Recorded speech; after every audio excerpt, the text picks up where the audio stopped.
नमस्कार मेरे प्यारे दोस्तों, मैं हूं विवेक और आज भी आपके लिए एक शानदार रोंगटे खड़े कर देने वाली कहानी लेकर आया हूं। दोस्तों, आज की हमारी कहानी महाराष्ट्र के रहने वाले एक शख्स की है जिनका नाम विवेक है, जो कि पेशे से एक ट्रक ड्राइवर है। तो चलिए अब यह कहानी विवेक के पॉइंट ऑफ व्यू से सुनते हैं। लेकिन कहानी को शुरू करने से पहले, जैसा कि मैं आप लोगों से हमेशा कहता हूं कि वैसे तो आप लोगों ने बहुत सी हॉरर कहानियां सुनी होंगी, लेकिन मुझे पूरी उम्मीद है कि आज की हमारी यह कहानी सुनकर आपको सच में डर का एहसास होने वाला है। बस मेरी आपसे इतनी गुजारिश है कि आप अगर इस कहानी को पूरा सुनेंगे तो आपको सच में बहुत ज्यादा मजा आने वाला है। तो ज्यादा समय ना लेते हुए जल्दी से अपनी कहानी को शुरू करते हैं। दोस्तों, मेरा नाम विवेक है और मैं महाराष्ट्र के नासिक का रहने वाला हूं। आज जो डरावनी कहानी मैं आप लोगों को सुनाने जा रहा हूं, वह मेरे जीवन में घटी एक बहुत ही भयंकर और डरावनी घटना के बारे में है। दरअसल वह घटना मेरे साथ उस वक्त हुई थी जब मैं एक ट्रक ड्राइवर के साथ एक खलासी के रूप में काम किया करता था। लेकिन खलासी का काम करने के साथ साथ ही मुझे पूरी तरीके से ट्रक चलाना भी आता था।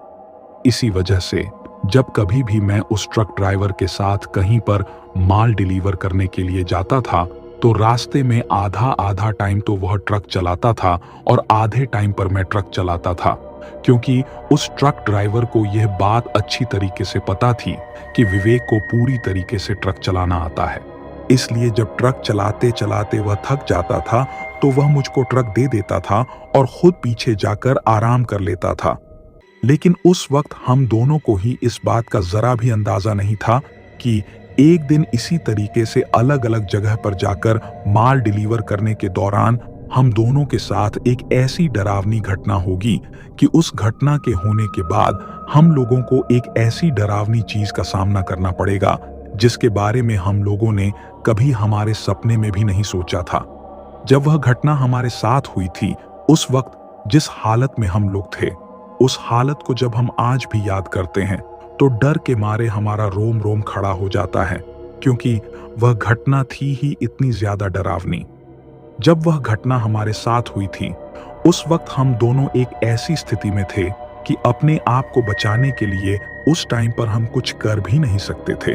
और मैं तो उस वक्त नया नया ही खलासी बना था, तो मुझे तो इन सब चीजों के बारे में इतना ज्यादा पता भी नहीं था कि ऐसी सुनसान जगह पर कभी हमारे साथ कोई ऐसा डरावना हादसा भी हो सकता है। क्योंकि उस चीज से पहले मैं एक स्कूल में बस ड्राइवर था, यानी कि मैं एक प्राइवेट स्कूल में बस चलाने का काम किया करता था। और उसमें जो स्कूल के पढ़ने वाले बच्चे आते थे, उनको पूरे शहर में घूम घूम कर स्कूल में लेकर आता था। इसी वजह से ट्रक ड्राइवर को इस बात का अच्छी तरीके से पता था कि मैं पहले बस चलाया करता था, तो मैं ट्रक भी काफी आराम से चला सकता हूं। इसी वजह से वह मुझे हमेशा ही आधे रास्ते में ट्रक दे दिया करता था। लेकिन फिर उस बस ड्राइविंग का काम करते वक्त वहां पर मेरे साथ कुछ ऐसा हुआ जिसकी वजह से मुझे वह बस ड्राइविंग का काम छोड़कर ट्रक ड्राइवर के साथ एक खलासी के रूप में काम करना पड़ा था। और वह बात यह थी कि वहां पर मेरी तनख्वाह काफी ज्यादा कम थी, जिससे मेरा घर का गुजारा बिल्कुल भी नहीं हो रहा था। इसी वजह से मैंने वह बस ड्राइविंग का काम छोड़ दिया था। लेकिन अब ट्रक ड्राइवर के साथ खलासी का काम करते हुए मेरी अच्छी खासी कमाई हो रही थी, क्योंकि यहाँ पर रोजाना का जितना माल मैं एक जगह से दूसरी जगह पर अपने सिर पर लाद कर उतारता या फिर ट्रक में चढ़ाता था, उसके हिसाब से मुझे पैसे मिलते थे, जिसके कारण रोजाना की मेरी अच्छी खासी कमाई हो जाती थी और महीने में मुझे आराम से 30 से 43 हजार मिल जाते थे। जबकि स्कूल में बस ड्राइविंग का काम करने के दौरान तो मुझे महीने के 10 से 15 हजार ही मिलते थे। इसके अलावा मेरे साथ उस वक्त जो ट्रक ड्राइवर था, वह मुझसे कई बार कहा करता था कि तुम थोड़े दिनों में पूरी तरीके से परफेक्ट रूप से ट्रक चलाना सीख जाओ, फिर उसके बाद फैक्ट्री के मालिक से बात करके मैं तुम्हारे लिए भी एक दूसरे ट्रक का इंतजाम करवा दूंगा और फिर तुम्हारी कमाई काफी अच्छी तरीके से होने लगेगी। लेकिन उससे पहले मुझे अपने लिए एक हैवी माल लोडेड व्हीकल का ड्राइविंग लाइसेंस बनवाना था, जो कि उस वक्त मेरे पास नहीं था। लेकिन अब इन सब चीजों को छोड़कर मैं आपको सीधा उस घटना पर लेकर आता हूं जिस वक्त हम लोगों के साथ वो डरावना हादसा हुआ था। दरअसल वह बात आज से लगभग 2 साल पहले की है। उस वक्त मैं और मेरा ट्रक ड्राइवर नासिक से अपने ट्रक में माल लोड करके गोवा के लिए निकले थे, क्योंकि हमारे ट्रक में कुछ ऐसा सामान था जो कि गोवा में घूमने आने वाले टूरिस्ट लोगों के लिए काफी ज्यादा काम आता था। दरअसल उस वक्त हम लोगों ने हमारा जो ट्रक था उसको एक कपड़ा फैक्ट्री में लगा रखा था, और उस कपड़ा फैक्ट्री में कुछ इस तरह के कपड़े बनते थे जो कि गोवा में समुद्र के बीच पर घूमते वक्त टूरिस्ट लोग पहनते हैं।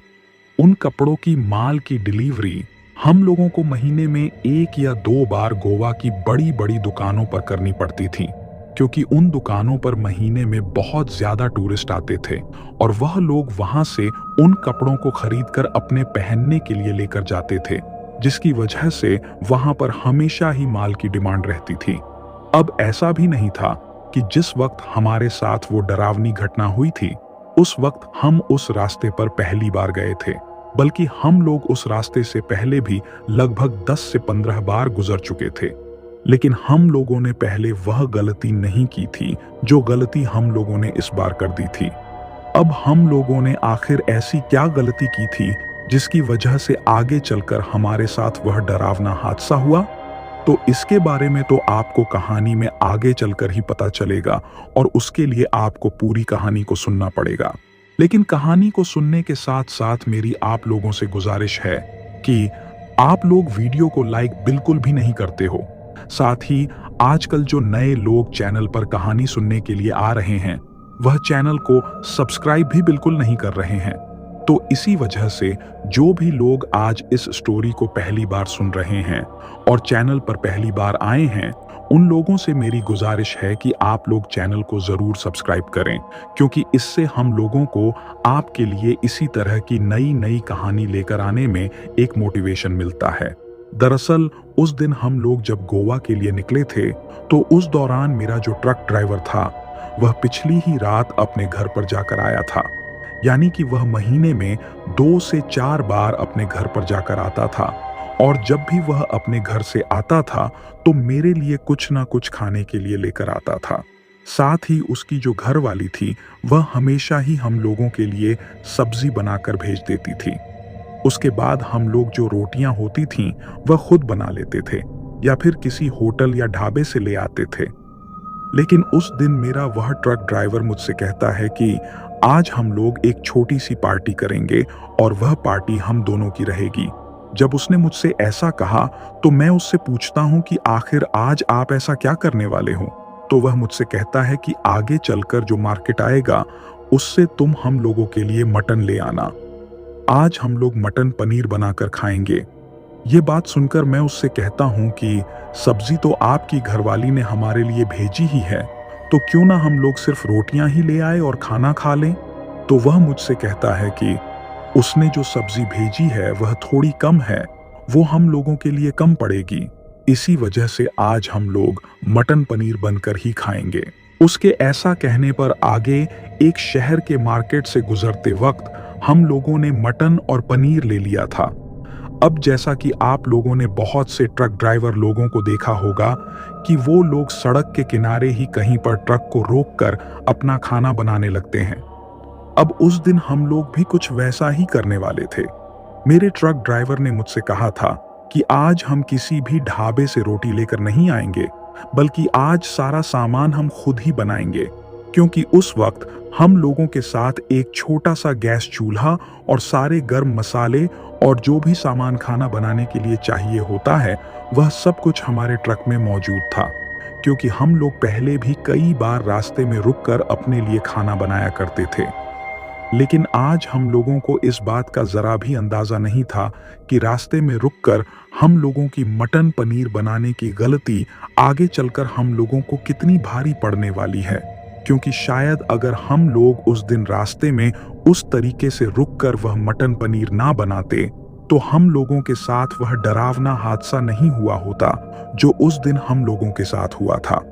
अब उस शहर से थोड़ी दूर आगे निकलते ही हम लोग एक सिंगल सड़क पर चल रहे थे, क्योंकि उस सड़क से होते हुए हम लोगों को एक दूसरे शहर में निकलना था। अब उस वक्त तक दोपहर के लगभग 12 बजे चुके थे। इसी वजह से मैं उस ट्रक ड्राइवर से कहता हूं कि मुझे तो भूख लगने लग गई है, आप आगे चलकर कहीं पर कोई अच्छी सी जगह देखकर ट्रक रोक लो और उसके बाद हम लोग खाना बनाते हैं। अब ऐसे करते करते ही 1 घंटा और निकल जाता है और उस वक्त उस सड़क पर चलते हुए हम लोगों को कोई सड़क के किनारे अच्छी सी ऐसी जगह नहीं दिख रही थी जहां पर हम लोग हमारा ट्रक रोककर नीचे बैठकर खाना बना सके। लेकिन फिर थोड़ी ही दूर आगे चलने के बाद हम लोगों को सड़क के किनारे एक ऐसी जगह दिखाई देती है जिसको देखकर हम लोगों को ऐसा लगता है कि हम लोग यहाँ पर हमारा खाना बना सकते हैं।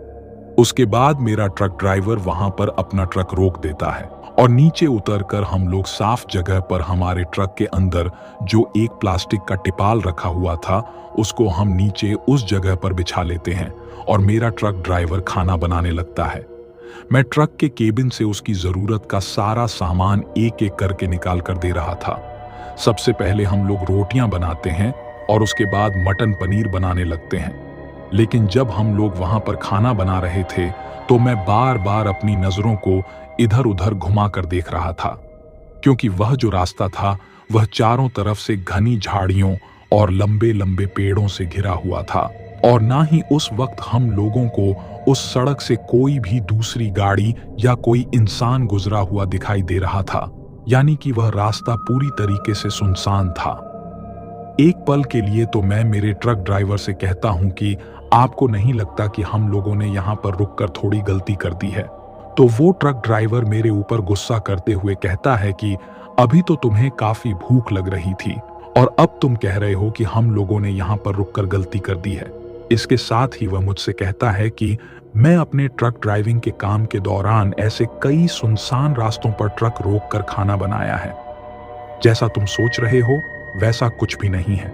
अभी हम लोगों ने मटन पनीर बनाना शुरू ही किया था, लेकिन जैसे ही वहां के वातावरण में उसकी खुशबू फैलने लगती है तो हमें कहीं दूर से किसी चीज के गुड़ने की आवाज सुनाई देने लगती है। अब जैसे ही हमें वह गुड़ने की आवाज सुनाई देने लगती है हम लोग सोचते हैं कि शायद कोई जानवर होगा, लेकिन उस वक्त हम लोगों को बिल्कुल भी इस बात का अंदाजा नहीं था कि वहां पर एक ऐसा शैतान जाग चुका है जो कि उस मटन की खुशबू से हम लोगों की तरफ आ रहा है। क्योंकि कोई भी इंसान उस हद तक नहीं सोच सकता जिस हद तक उस दिन हमारे साथ वो डरावना हादसा हुआ था। अभी हम लोगों ने अपना मटन पनीर बनाकर खत्म ही किया था कि तभी हमें दिखाई देता है कि दूर से ही उस सड़क पर एक बूढ़ा आदमी हमारी तरफ चलता हुआ आ रहा है। उसको चलता हुआ देखकर ऐसा लग रहा था कि वह चलने में भी थोड़ा असमर्थ है, क्योंकि उसने अपने सहारे के लिए हाथ में एक लकड़ी पकड़ रखी थी। अब वह धीरे धीरे चलता हुआ हमारे पास आता है और हम लोगों से कहता है कि बेटा ये रास्ता आगे कहां पर निकलेगा।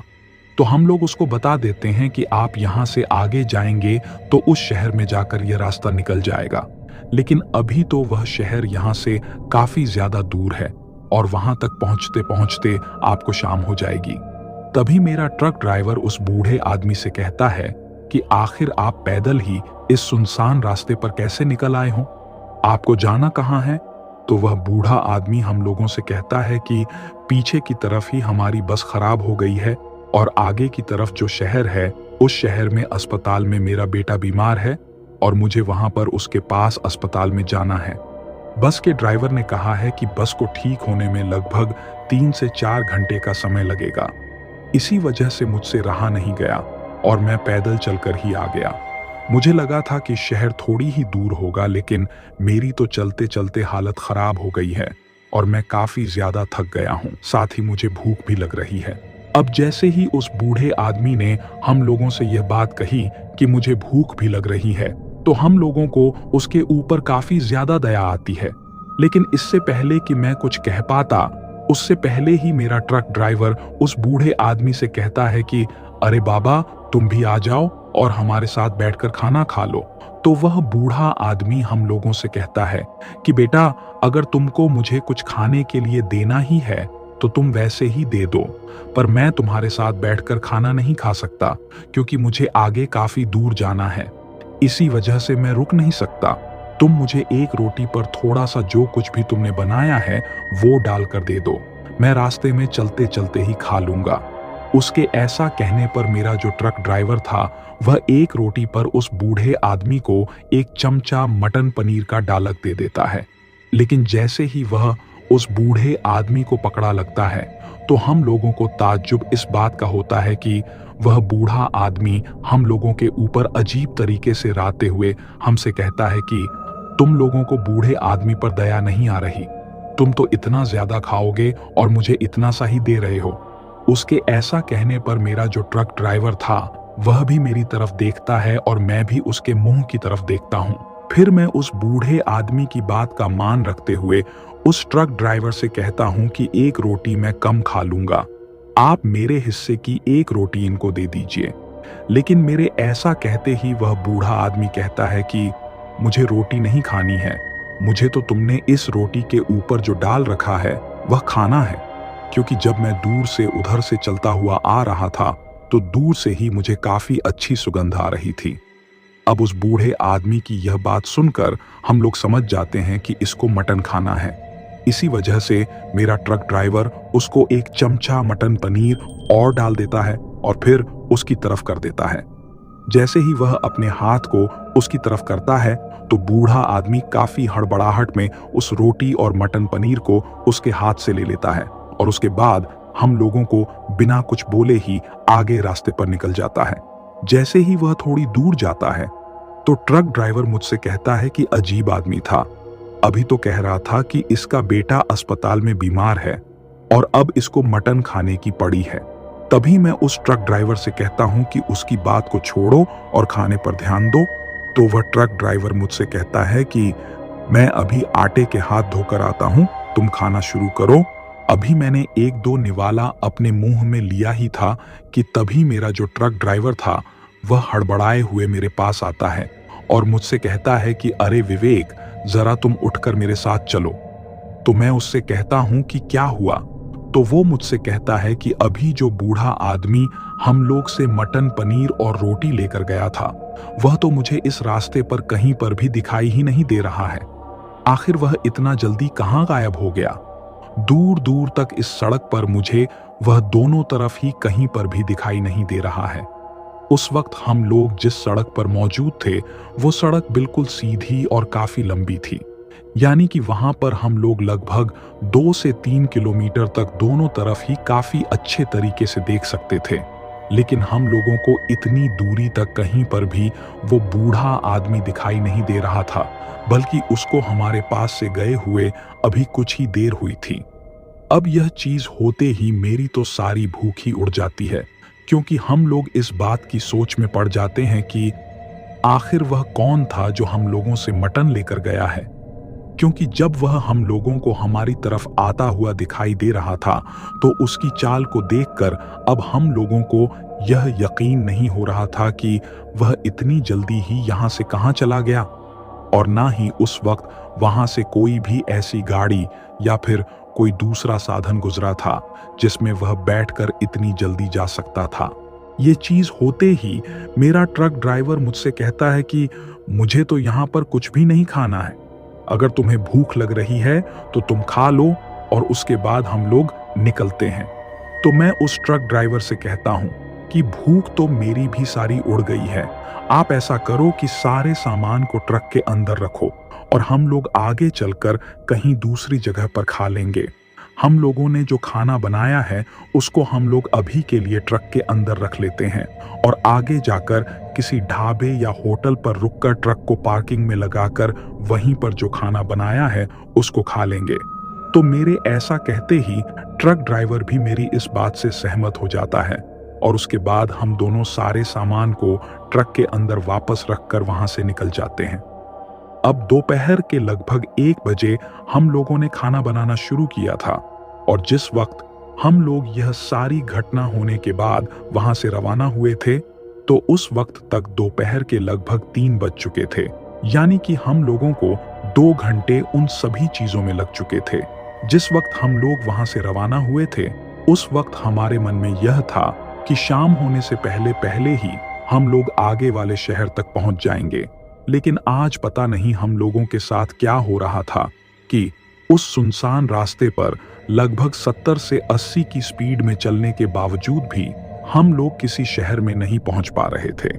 यानी कि वह रास्ता हम लोगों को बिल्कुल उसी तरीके से सुनसान ही दिखाई देता जा रहा था और हम लोग उस पर चलते जा रहे थे जब लगभग शाम के 6 बज चुके थे और हम लोग उसी तरीके से उस सुनसान रास्ते पर चलते जा रहे थे।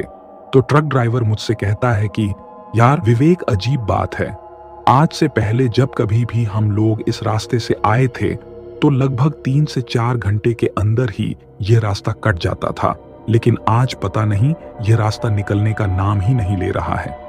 अब शाम होने के साथ साथ हम लोगों के चारों तरफ धीरे धीरे अंधेरा पसरने लगा था और कुछ ही देर बाद पूरी तरीके से रात हो गई थी। अब हम लोगों को लगभग रात के 8 बज चुके थे, लेकिन अभी भी वह रास्ता बिल्कुल उसी तरीके से दिखाई दे रहा था। इसी वजह से मेरा जो ट्रक ड्राइवर था वह एक जगह पर जाकर ट्रक को रोक देता है, क्योंकि हम लोगों को अब लगातार चलते हुए 5 घंटे से भी ज्यादा का वक्त हो चुका था और उस दौरान हम लोगों ने खाना भी नहीं खाया था।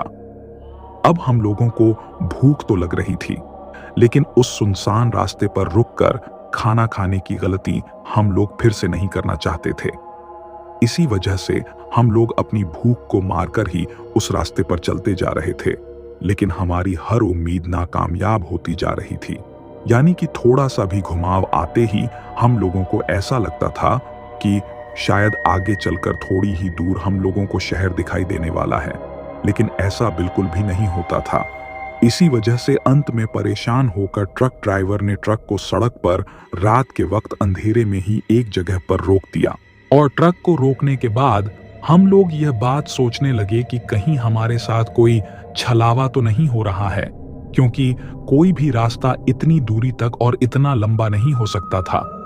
साथ ही हम लोगों ने एक चीज कई बार नोटिस की थी कि जो चीज हम लोगों से रास्ते में पीछे छूट जाती थी, यानी कि कोई भी अलग सा दिखाई देने वाला पेड़ या फिर कोई ऐसी चीज जो सड़क के किनारे बनी हुई हो, वही चीज हम लोगों को थोड़ी ही देर बाद फिर से उसी रास्ते पर आगे की तरफ आती हुई दिखाई दे जाती थी। और यह चीज हम लोगों के साथ लगभग 5 से 7 बार हुई थी। तभी हम लोगों का दिमाग ठनका और हम लोगों को लगता है कि कहीं ना कहीं हम लोग घूम फिर कर वापस उसी जगह पर उसी रास्ते पर आ जाते हैं जिस जगह से हम लोग निकले थे। अब हम लोगों को लगता है कि कहीं ना कहीं हम लोग घूम फिर कर वापस उसी जगह पर उसी रास्ते पर आ जाते हैं जिस जगह से हम लोग निकले थे। शायद या तो हम लोगों से कोई ऐसा घुमाव या फिर कोई ऐसा मोड़ छूट रहा है जिस पर जाकर ही हम लोग शहर पर निकल सकते हैं और हम लोग उस घुमाव को छोड़कर किसी दूसरी जगह से ही वापस निकलकर इसी रास्ते पर आ जाते हैं। अब हम लोगों ने हमारे खाने के लिए जो मटन पनीर बनाया था वह भी पूरी तरीके से ठंडा हो गया था और हम लोगों को भूख भी काफी ज्यादा लग रही थी। तभी मेरा ट्रक ड्राइवर मुझसे कहता है कि इस बार जब हम लोग यहाँ से रवाना होंगे तो थोड़ी धीमी रफ्तार में और ध्यान से रास्ते के किनारे देखते हुए चलेंगे, क्योंकि जरूर हम लोगों से कोई ना कोई ऐसा रास्ता छूट रहा है जिसकी वजह से हम लोग इसी जंगल में इस रास्ते पर घूमते जा रहे हैं। लेकिन मुझसे यह बात कहकर जैसे ही ट्रक ड्राइवर ने फिर से ट्रक को स्टार्ट करने की कोशिश की तो अब ट्रक स्टार्ट ही नहीं हो रहा था। उसने बार बार चाबी घुमाई पर ट्रक स्टार्ट होने का नाम ही नहीं ले रहा था। जब उसने फ्यूल वाला मीटर देखा तो ट्रक में फ्यूल भी पूरा भरा हुआ दिखाई दे रहा था, लेकिन फिर भी ट्रक स्टार्ट नहीं हो रहा था। तो ट्रक ड्राइवर मुझसे कहता है कि तुम अभी अंदर बैठो, मैं नीचे जाकर देखता हूं, शायद कोई छोटा मोटा तार इधर उधर हो गया होगा। अब मैं ट्रक के अंदर बैठा हुआ था और जो ड्राइवर था वो नीचे उतरकर ट्रक को देख रहा था कि स्टार्ट क्यों नहीं हो रहा है। लेकिन तभी मुझे अचानक से नीचे से उस ट्रक ड्राइवर के चीखने की आवाज सुनाई देती है। जैसे ही मुझे वह आवाज सुनाई देती है तो मैं हड़बड़ा हुए ट्रक के केबिन से नीचे उतरकर ट्रक के आगे की तरफ जाता हूं। लेकिन जैसे ही मैं ट्रक के आगे की तरफ जाता हूं तो मेरी आंखें फटी की फटी रह जाती हैं और उस वक्त मैं अपनी आंखों के सामने जो कुछ भी देखता हूं उसको देखकर मेरी हालत खराब हो जाती है। उस वक्त मुझे यह समझ में आ गया था कि जरूर हम लोगों के साथ कोई ना कोई अनहोनी हो गई है और उसी वजह से हम लोग इतने लंबे समय से इस रास्ते पर इस तरीके से भटक रहे हैं। दरअसल जैसे ही मैं उस ट्रक ड्राइवर की चीख सुनकर ट्रक से नीचे उतरकर आगे की तरफ जाता हूं, तो मुझे दिखाई देता है कि ट्रक के बिल्कुल आगे की तरफ ट्रक ड्राइवर की लाश पड़ी हुई है, क्योंकि उस वक्त उसके शरीर से काफी ज्यादा खून निकल रहा था और अभी भी थोड़ी बहुत हलचल उसके शरीर में हो रही थी। लेकिन उस वक्त तक वह मर चुका था, क्योंकि अगर मैं उसको बचाने की कोशिश भी करता तो मैं उसको नहीं बचा पाता। दरअसल उसके सिर में किसी ने बहुत ही तेज और किसी बहुत भारी चीज से वार किया था, जिसके कारण उसका सिर बुरी तरीके से फट गया था और इसी वजह से उसकी चीखने की आवाज मुझे सुनाई दी थी। लेकिन अब मेरे हाथ पैर बुरी तरीके से कांप रहे थे। उस वक्त उस सुनसान सड़क पर उस घने अंधेरे में मुझे कहीं पर कुछ भी दिखाई नहीं दे रहा था। लेकिन तभी मुझे अपने कंधे पर पीछे की तरफ से किसी के हाथ रखने का एहसास होता है और जैसे ही मुझे वह एहसास होता है तो मैं इतनी बुरी तरीके से कांप जाता हूं कि मेरे अंदर इतनी भी हिम्मत नहीं होती है कि मैं पीछे की तरफ मुड़कर भी यह देख लूं कि पीछे की तरफ कौन है जिसने मेरे कंधे पर हाथ रखा है। लेकिन उस वक्त जिस इंसान ने मेरे कंधे पर हाथ रखा था वही खुद से चलकर आगे की तरफ आ जाता है। लेकिन इस वक्त शायद मैंने आप लोगों से यह बात गलत ही कह दी है कि जिस इंसान ने मेरे कंधे पर हाथ रखा था, क्योंकि उस वक्त जिस किसी का भी हाथ मेरे कंधे पर था वह शायद कोई जिंदा इंसान था ही नहीं, क्योंकि आगे चलकर जैसे ही मेरे सामने वह जो कोई भी था उसकी सच्चाई आती है तो मेरी खुद की हालत खराब हो जाती है। दरअसल जैसे ही मुझे वह कंधे पर हाथ रखने का एहसास होता है तो उसके पलक झपकते ही वह जो कोई भी था मेरी आंखों के सामने मेरे आगे आ जाता है और जैसे ही वह मेरे आगे आ जाता है तो मेरे होश उड़ जाते हैं, क्योंकि वह कोई और नहीं बल्कि वही बूढ़ा आदमी था जो दिन के वक्त हम लोगों से एक रोटी पर मटन पनीर लेकर गया था। अब उस वक्त वह मुझे रात के उस अंधेरे में काफी ज्यादा डरावना दिखाई दे रहा था। साथ ही उसने अपने हाथ में एक लोहे की रोड ले रखी थी। शायद उसी रोड से उसने उस ट्रक ड्राइवर के सिर पर मारा था। लेकिन मुझे यह समझ नहीं आ रहा था कि इसने पीछे से मेरे कंधे पर हाथ रखने के बजाय मेरे सिर पर वार क्यों नहीं किया, क्योंकि अगर उसने ट्रक ड्राइवर को ही मार दिया था तो वह मुझको भी मार सकता था। लेकिन मेरी आंखों के सामने आते ही वह अजीब तरीके से वहां पर हंसने लगता है और गुर्रा हुए मुझसे कहता है कि पहचाना मुझे। लेकिन उस वक्त मेरे अंदर इतनी भी हिम्मत नहीं थी कि मैं उसको कोई भी जवाब दे सकूं। तभी हंसते हंसते ही उसका हुलिया पूरी तरीके से बदल जाता है और वह अपना एक डरावना रूप ले लेता है। जैसे ही वह अपने डरावने रूप में आता है तो उसका वह डरावना रूप देखते ही मेरी पेंट से पेशाब निकल जाता है और मुझको वह चीज करते हुए देखकर वह और भी ज्यादा गुर्रा हुए हंसने लगता है। तभी वह मुझसे कहता है कि मुझे मेरा मटन पनीर दे दे, मुझे मटन पनीर दे दे, मुझे मटन खाना है। उसके मुंह से ये बात सुनते ही मैं समझ जाता हूं कि शायद इसने यह सब कुछ उस मटन के लिए किया है जो उस वक्त हमारे ट्रक के केबिन में रखा हुआ था। जैसे ही मुझे यह बात समझ में आती है तो मुझे एहसास होता है कि आज हम लोगों ने उस सुनसान सड़क पर मटन बनाकर कितनी बड़ी गलती कर दी थी। अगर वह ट्रक ड्राइवर मटन बनाने की गलती नहीं करता तो आज उसको अपनी जान से हाथ नहीं धोने पड़ते। अब वह डरावना चेहरा मेरे काफी ज्यादा करीब आ जाता है और अपने नुकीले नाखून वाले हाथों से मेरे मुंह को पकड़कर मुझसे कहता है कि तूने उस वक्त उस ट्रक ड्राइवर से कहकर मुझे थोड़ा सा ज्यादा मटन दिलवाया था, इसी वजह से मैंने तेरा यह हाल नहीं किया, वरना आज इसकी तरह तू भी यहीं ऊपर बेहाल पड़ा होता। अब चुपचाप जाकर मेरे लिए वो मटन लेकर आ जो तूने अपने खाने के लिए रख रखा है। उसके ऐसा कहते ही मैं अपने ट्रक की तरफ अपने कदमों को बढ़ाने लगता हूं, लेकिन उस वक्त मेरे हाथ पैर बुरी तरीके से कांप रहे थे और मैं यह सोच रहा था कि आखिर मैं यहां से बचकर कैसे निकालूं, क्योंकि मुझे डर इस बात का था कि कहीं इसको मटन मिलते ही यह ट्रक ड्राइवर की तरह ही मुझे भी ना मार दे।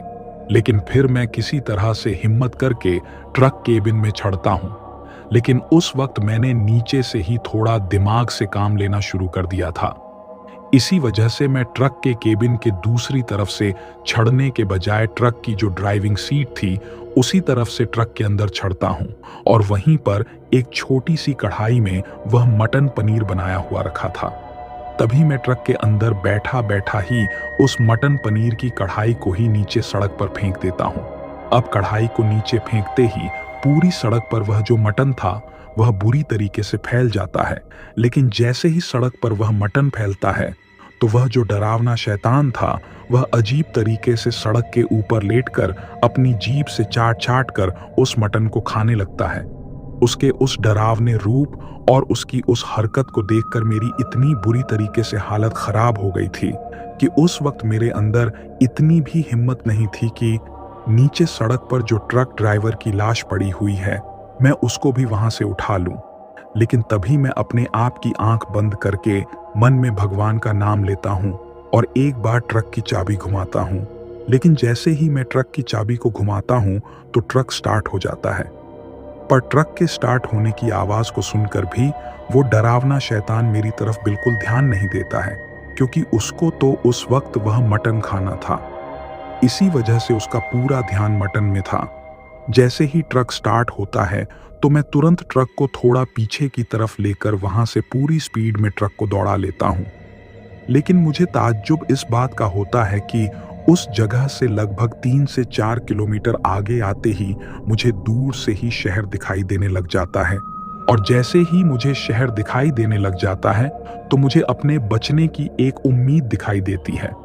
फिर मैं उस शहर में जाकर अपने ट्रक को सीधा पुलिस स्टेशन में लेकर चला जाता हूं और वहां पर जाकर मेरे साथ जो कुछ भी हुआ था वह सारी बात बताता हूं। शुरू में तो पुलिस वालों को मेरी इस बात का यकीन ही नहीं होता है और वह लोग मुझसे कहते हैं कि शायद तुम ही उस ट्रक ड्राइवर को मारकर हम लोगों के सामने इस तरह की कहानी बनाकर आ गए हों। लेकिन फिर जब मैं उन लोगों को काफी ज्यादा समझाता हूं तो वह मेरे साथ अपनी पुलिस की गाड़ी लेकर उस जगह पर जाते हैं जहां पर मेरे साथ वह हादसा हुआ था। पर जब वह मेरे साथ जाते हैं तो वहां पर ट्रक ड्राइवर की लाश भी मिल जाती है और सड़क पर बिखरा हुआ वह थोड़ा बहुत मटन भी वहां पर दिखाई देता है जो कि उस वक्त मैंने फेंका था, और वहीं पर मुझे वह कढ़ाई भी दिखाई देती है। उन सब चीजों को देखकर पुलिस वालों को यकीन होता है कि शायद मैं यह बात सही ही कह रहा हूं, क्योंकि उससे पहले भी उस सुनसान रास्ते पर कई इस तरह के डरावने हादसे हो चुके थे जिनमें बचने वाले लोगों ने शायद मेरी तरह की ही कुछ 2-4 कहानियां उन पुलिस वालों को सुनाई थीं। बाद में पता चलता है कि उस सुनसान रास्ते पर एक लावे का साया भटकता रहता है जो मौका देखकर लोगों को अपना शिकार बनाता है। तो दोस्तों, यह थी हमारी आज की कहानी। कहानी आपको कैसी लगी ये आप मुझे कमेंट बॉक्स में कमेंट करके जरूर बताना। इसके साथ ही अगर अभी तक भी आप लोगों ने चैनल को सब्सक्राइब नहीं किया है तो जल्दी से चैनल को सब्सक्राइब कर लो, क्योंकि आपका ये छोटा सा सहयोग मेरे लिए बहुत ज्यादा मायने रखता है।